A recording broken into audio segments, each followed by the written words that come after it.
Fala galera, depois de muito tempo vou começar.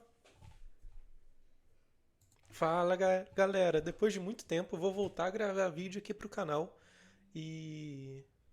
Cara, eu fiquei pensando, né, com qual tema eu voltaria a gravar para esse novo vídeo dessa nova temporada.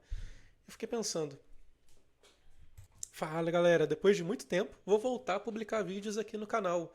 Então podem esperar bastante conteúdo aí, vou compartilhar bastante conhecimento que eu consegui, né, nesses últimos anos sem vídeo, e esse canal aqui vai voltar a ter um monte de vídeo.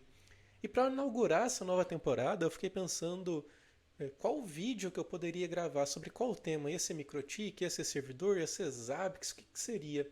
E eu me lembrei que o primeiro vídeo que eu publiquei aqui no canal, inclusive teve bastante engajamento na época, era sobre a instalação do Unbound, o servidor DNS recursivo. Eu falei, cara, eu vou fazer isso. Mas vou fazer a versão atualizada 2024, que eu acho que a gente está, com o DNS que eu utilizo atualmente para provedores de internet, que é o Knot.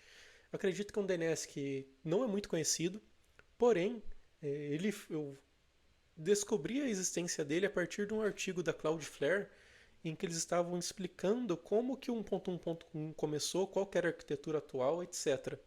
Uma das primeiras versões do 1.1.1 rodou nesse DNS. Eu falei, cara, eu vou testar para ver. E o DNS, ele é brabo, ele é bastante performático. Nos testes que eu fiz, ele ganhava do bound, ganhava do bind, principalmente por conta da consistência de velocidade dele. E ele tem algumas outros facilitadores que eu não vi nesses outros DNS, que por exemplo, a gente tem uma API RESTful HTTP para configurar regras de DNS de forma dinâmica. Então, por exemplo, a gente poderia fazer o bloqueio do X de forma dinâmica nesse DNS sem precisar reiniciar os serviços e seria um processo automático. Então, a gente faria uma requisição POST em um endpoint específico dele. A gente teria, por exemplo, o X bloqueado conforme a solicitação do nosso ministro. Quase que eu falei coisa que eu não deveria. Mas enfim, vamos continuar aqui. Se a gente abrir aqui o GitHub, eu vou deixar esse link aqui na descrição do vídeo para que ele contém as instruções e o código também que a gente está utilizando aqui. Atualmente, eu utilizo o VirtualBox para as minhas VMs de teste, mas eu uso ele com o Vagrant. Para quem não conhece o Vagrant, ele é ele é uma ferramenta de provisionamento de infraestrutura. Então a gente define um arquivo chamado Vagrant File. Nesse arquivo Vagrant File tem as configurações da estrutura que a gente quer ter. E depois a gente executa o Vagrant File e ele sobe a máquina virtual com as configurações que a gente colocar aqui. A máquina virtual, as redes, etc. Então é uma ferramenta muito prática. Recomendo, se vocês não conhecem, perder um tempinho para ler a documentação, instalar e testar. Inclusive, se você não conhece, pode ser esse daqui o primeiro vídeo, né? Seguindo o tutorial desse vídeo, você vai conseguir utilizar Vagrant pela primeira vez e eu tenho certeza que você vai gostar. Então, sem mais delongas, está aqui o GitHub para baixar. Vem aqui em Code, download a zip ou faz um git clone aqui nessa URL. Ele é público, tá? Não podem acessar aí tranquilamente. E eu já estou com esse código baixado aqui. Então vamos um pouquinho mais a fundo no que está configurado aqui no meu Vagrant File. Não tem muito segredo, ele está bem básico mesmo, mas o que tem nele? A config vmbox é a imagem que a gente vai utilizar, então eu estou especificando para o Vagrant que ele vai subir essa máquina virtual com o Ubuntu GM64, que são 64 bits, e o GM é o codinome para a versão 2204 LTS. Estou falando para ele subir no VirtualBox com o nome de Crashed, no hostname dele e no nome da máquina também.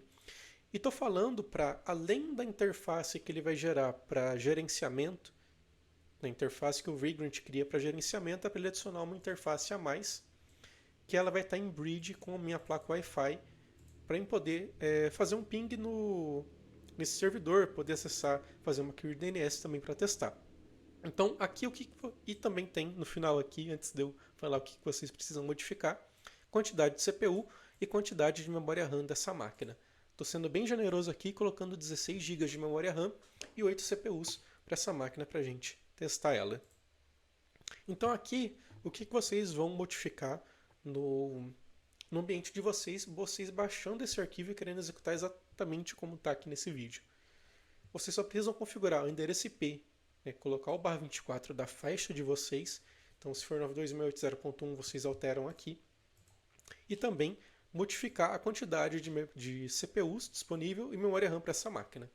Se vocês não tiverem 16 GB disponível, é só vir aqui e, sei lá, colocar 2048 MB de RAM. Não tem problema, vai funcionar normalmente. Eu sei que eu tenho testado em ambiente de produção que essas 8 vCPUs com 16 GB de memória RAM, eles conseguem atender mais ou menos 10.000 requisições por segundo com 2.000 regras de firewall dinâmico criados no servidor. Então, 2.000 bloqueios de URL, 10.000 requisições por segundo, uma máquina com 8 vCPUs, 16 GB de memória RAM, ela aguenta fazendo essas configurações que eu vou estar fazendo aqui. É porque tem alguns segredinhos. Como, por exemplo, se a gente for olhar aqui a configuração, aqui do repositório do projeto, que é esse aqui, o que ele está falando para a gente fazer? Baixar, né, os pacotes necessários para instalação, configurar o repositório aqui nesses dois comandos, fazer o update para ler a lista de pacotes atualizadas e baixar o Knout. Beleza. Fazendo isso vai funcionar? Vai. Porém, o Knout, por padrão, o arquivo de cache dele é salvo dentro do diretório /var/cache/Knout resolver. Por padrão, então, todo o cache do Knout vai ser salvo em disco rígido, que é um problema, né? Se você tiver um disco com baixo desempenho, ou se esse disco vier a queimar, você está com o seu servidor parado, fora que a memória RAM, que é a configuração que a gente vai fazer, é muito mais rápida. Então, eu tenho uns passos adicionais aqui, que são esses dois. A gente vai criar o usuário do Knout antes da instalação, e a gente vai montar um diretório em memória RAM do sistema operacional. Então, em vez dele usar um diretório que está em disco rígido, ele vai utilizar a memória RAM, que é muito mais rápida. Logicamente, você reiniciando o seu Knout, você perde todo o seu cache.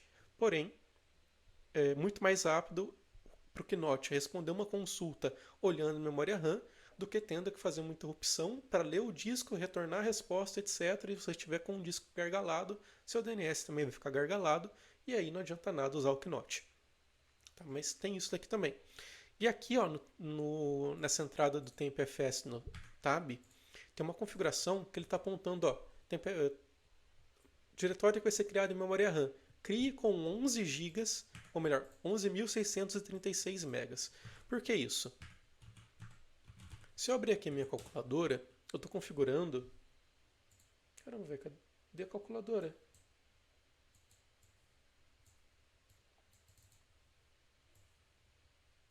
Caramba, velho, deu uma bugada hard aqui nas telas. Mas vamos lá. Estou configurando para o meu Knout aqui, nesse ambiente, 13.384 megas de RAM. Se eu fizer menos 2.048 megas para o meu sistema operacional, eu tenho sobrando aí 14.336. Olha, poderia até ser isso. Tá? Não sei por que eu coloquei outro valor, então deve ser 2.048. Não. Devo ter feito alguma porcentagem aqui muito doida e caiu nesses 11.636, tá? Mas vamos seguir o padrãozão aqui, menos 2.048, e vamos colocar 14.336 megas de RAM para o nosso diretório em memória RAM para salvar o cache. Então deixa eu já fazer essa alteração aqui, para mim não ter risco de esquecê-la depois, porque isso daqui é importante. Então tá aqui. Beleza, depois eu já subo a alteração lá para o GitHub, terminando o vídeo.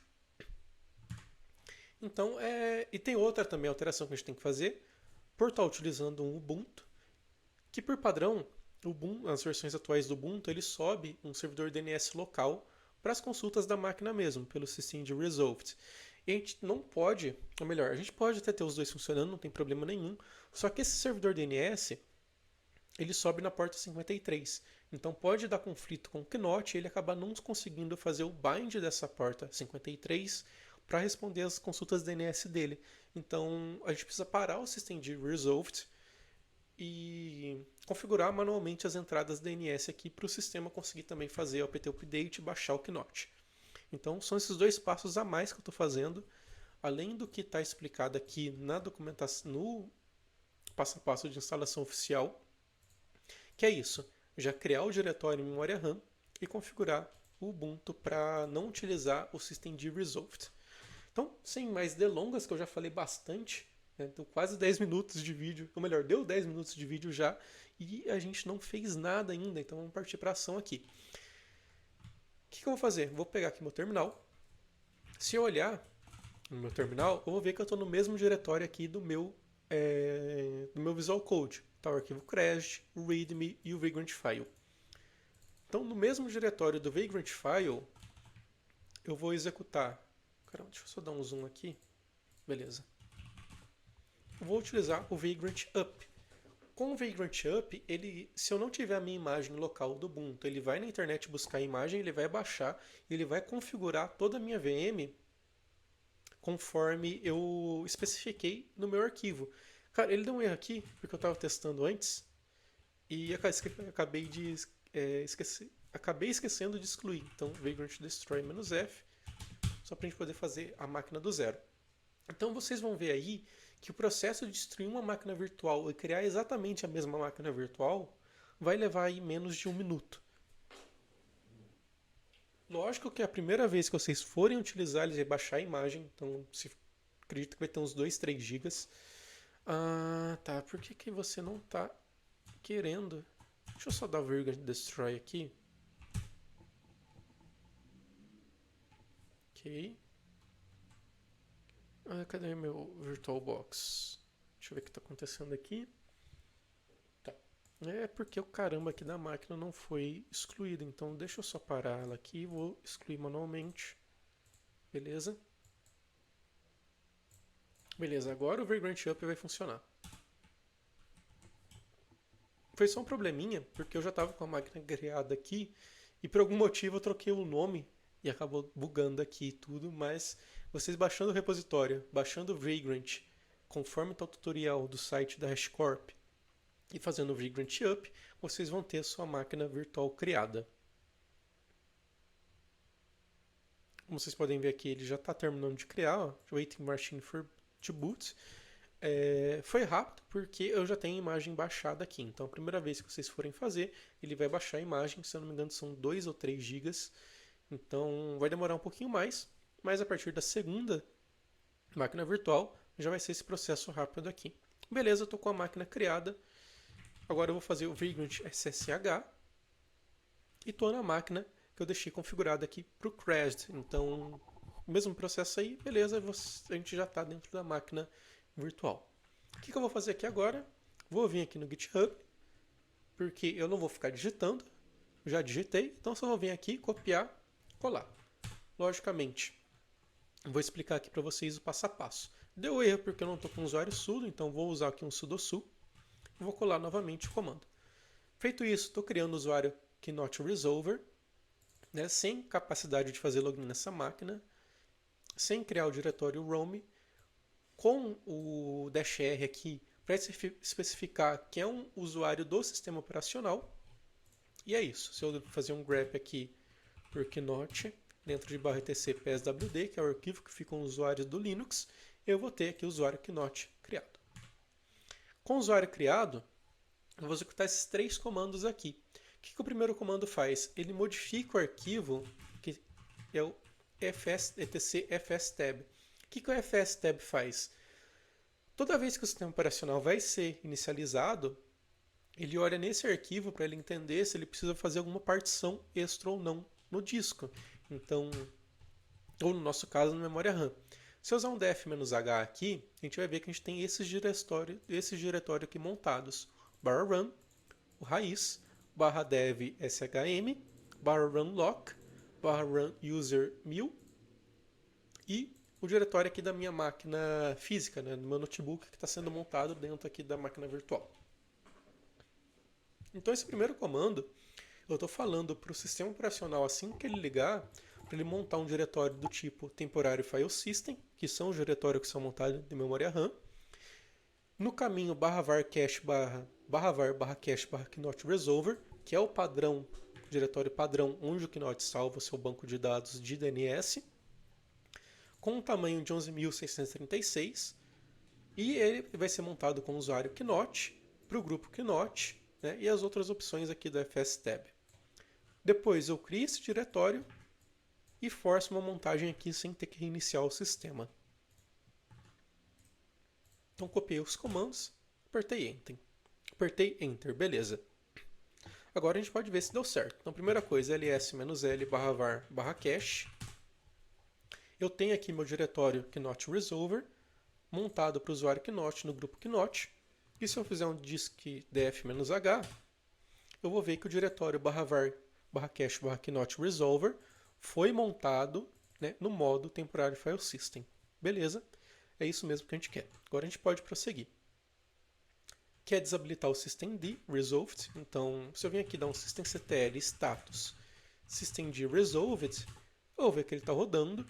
E se eu fazer o ss para a gente ver as portas que estão sendo utilizadas no meu Ubuntu, passando a opção listening e o dp, eu vou passar também o p para mostrar o processo, eu vou ver que também a porta 53, ó, ela está sendo utilizada pelo systemd resolve. Então, isso daqui é onde dá problema no Knot. Então, por isso que a gente acaba parando aí o serviço para a gente não ter dor de cabeças.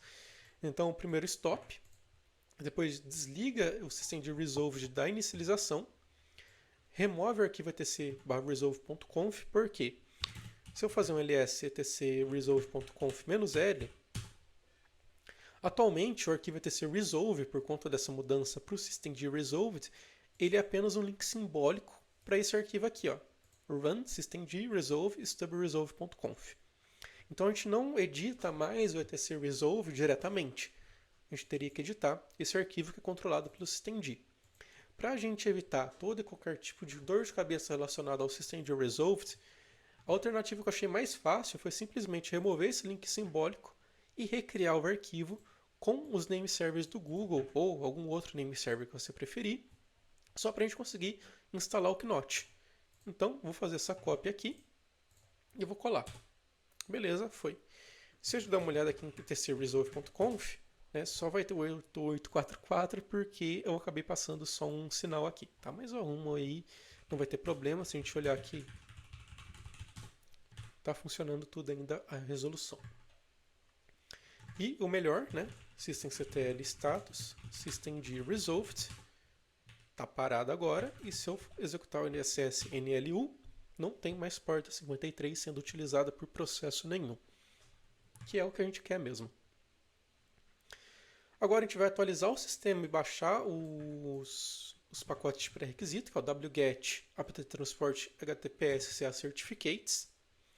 Esse processo aqui pode demorar um pouquinho. Eu não planejo editar o vídeo, então se levar 5 minutos, eu vou ficar aqui falando 5 minutos sem parar para não ficar um silêncio ensurdecedor no vídeo. Mas eu acho que não, já deu fetch ali. Então, em teoria, a gente já vai ter tudo instalado, atualizado, e não, ainda está instalando, caramba. Mas beleza, agora foi. Foi, já tem o terminal aqui de novo entregue para mim. Agora a gente vai fazer a instalação do repositório do Knot, né, que a gente está falando para o sistema operacional, para ele também procurar pacotes dentro desse repositório, que é o packagelabs.nic.cz, né, no Knot Resolver aqui. Ou não, caramba, me perdi no link. Aqui, está falando para o sistema operacional, toda vez que a gente rodar um apt update, apt install, etc., ele também tem que olhar dentro desse repositório aqui, que é onde está o nosso binário do Knot. Então eu só vou copiar todo o comando aqui e vou dar Enter. Ele já deve instalar tudo aqui pra gente.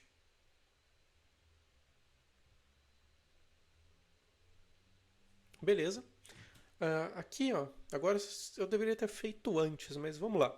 Se eu fazer um apt search por Knot e já vou jogar um pipe grep Knot Resolver aqui, eu vou ver que agora eu tenho algumas versões do Knot para instalar. A gente tem a versão 6, que é a que está em desenvolvimento, então ela está em modo beta. E a gente tem a versão stable, que é a 5.7.4. E a gente tem alguns pacotes, que é o Knot Resolver, DNSTEP. A gente deve ter também o módulo HTTP aqui, ó, que a gente também vai instalar. Então é isso, que a gente confirma que a gente agora tem o repositório do Knot instalado. E a gente vai instalar esses caras aqui, ó. Knot Resolver Module HTTP, para a gente ter acesso à interface web dele para fazer as configurações via API REST, se a gente desejar. E também o Knot DNS Utils. Então eu vou copiar, vou colar tudo isso daqui. E daqui a pouco a gente já vai ter o nosso servidor funcionando.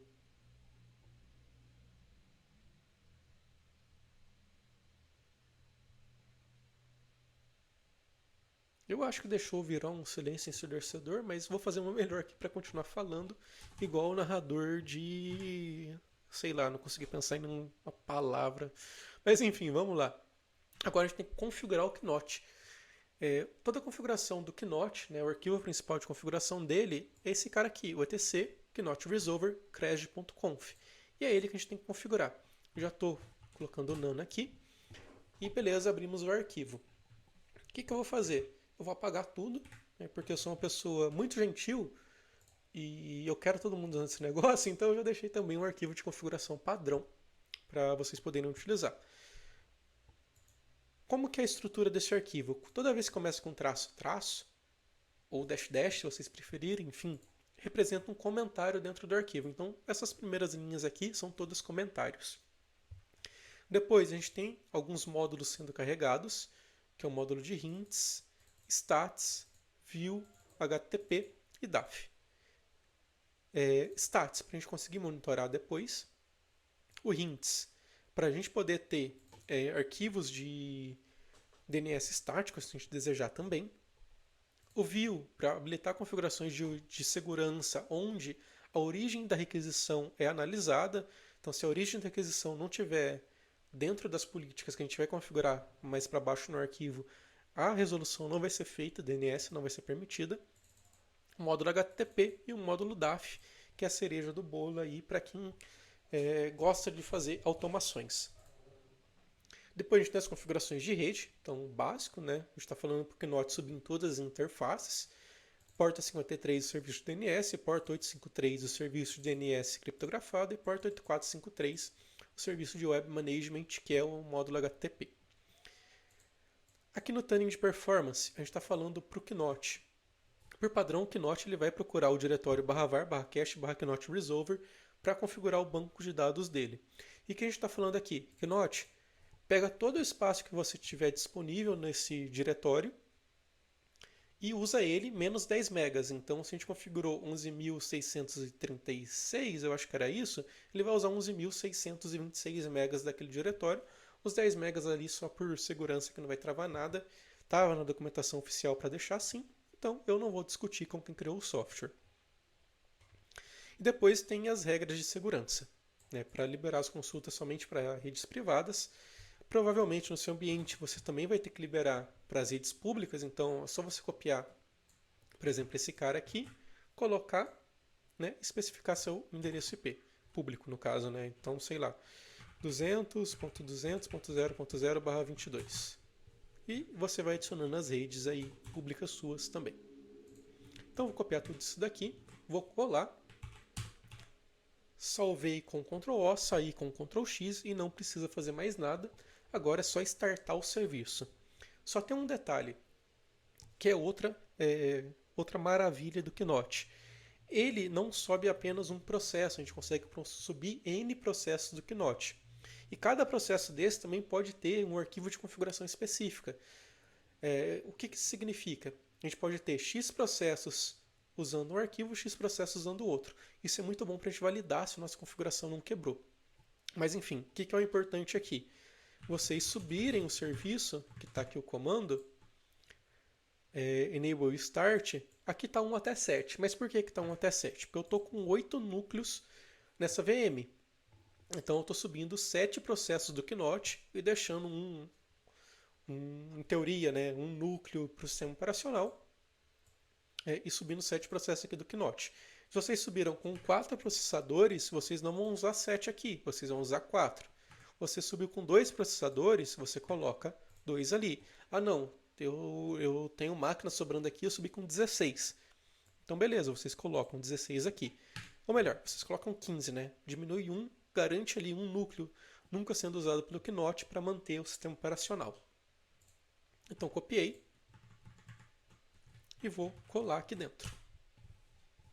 Então ele habilitou todos esses serviços na inicialização e agora ele subiu também os serviços. Então se eu rodar aqui um status, eu vou ver que tem todos os serviços rodando.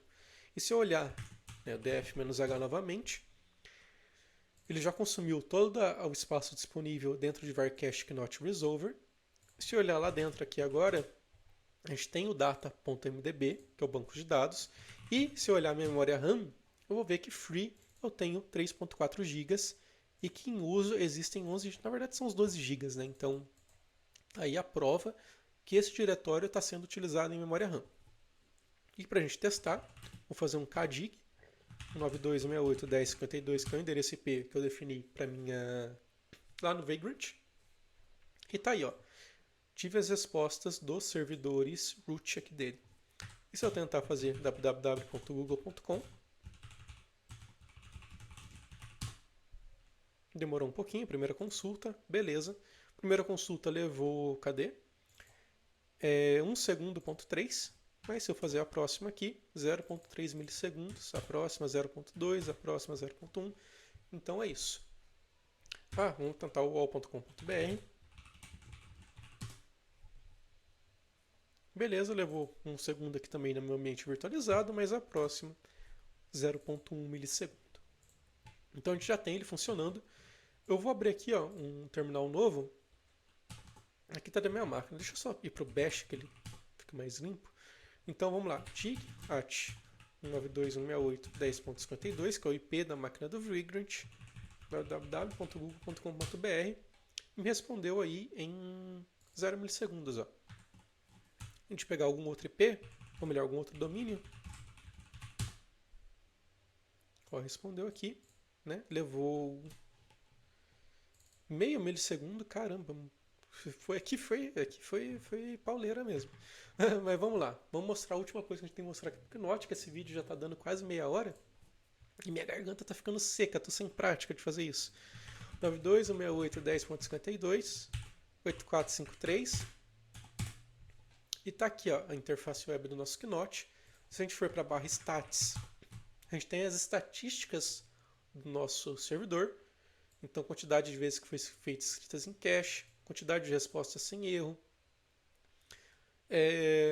quantidade de respostas que levaram 100 milissegundos, quantidade de respostas que levaram 1000 milissegundos. Então, a gente consegue ter aqui a quantidade de requests em UDP4, né, que é o padrão.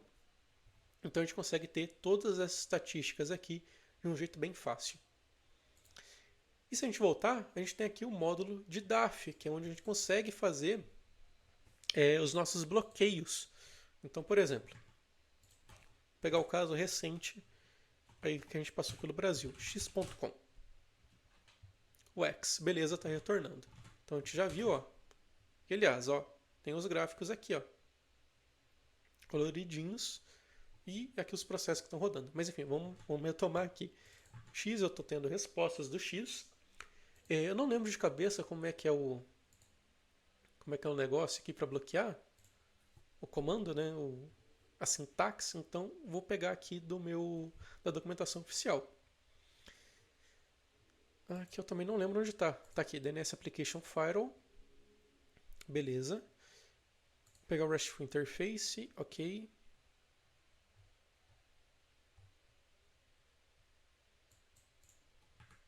InfoSource, não é source.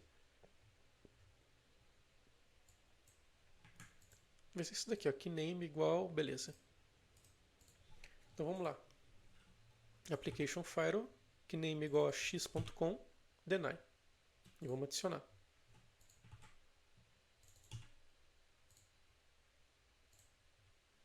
Então, em teoria, na minha próxima consulta ao x.com, pronto. Ó, consigo ver rate, então consigo ter métricas de se tem gente batendo nessa regra. Ele me retornou aqui com nobody invalid, então o X, por exemplo, já estaria inacessível. Não precisei restartar o servidor, o que é um benefício gigantesco, e adiciono essas regras aqui de forma dinâmica, assim como eu excluo elas de forma dinâmica. Então já voltou a funcionar. Então é isso. né, 30 minutos de vídeo. Quem ficou até o final eu agradeço imensamente. Espero que vocês tenham curtido. E não deixa de se inscrever e deixar aquele like, porque vai ter mais vídeos nessa temporada aí que vai durar bastante. Valeu!